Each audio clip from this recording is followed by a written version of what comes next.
Trois projets de loi ratifiés au cours de la plénière de ce mardi par les députés de la 7e législature.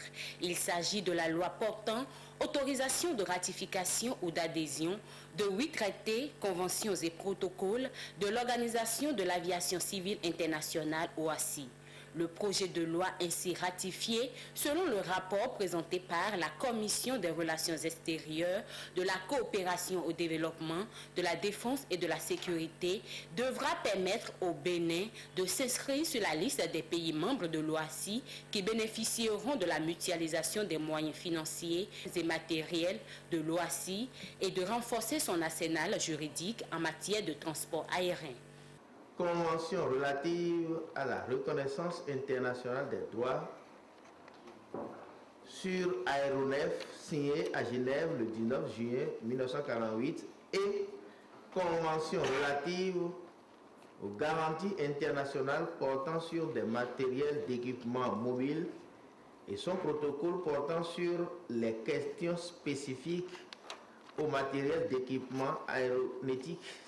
Les deux autres projets de loi ratifiés par les députés portent respectivement sur la Convention sur le Mercure, adoptée et signée au Japon le 10 octobre 2013, et la ratification du traité sur le commerce des armes. S'agissant de ce dernier, il est revenu au garde des Sceaux, représentant le gouvernement, de préciser la nécessité d'une telle loi. Je voudrais mettre l'accent sur le caractère illicite. Et parce que le commerce admis, le commerce autorisé, le commerce régulier n'est pas ici prohibé. Deuxièmement, ce sont les effets si nous n'obtenions pas cette autorisation.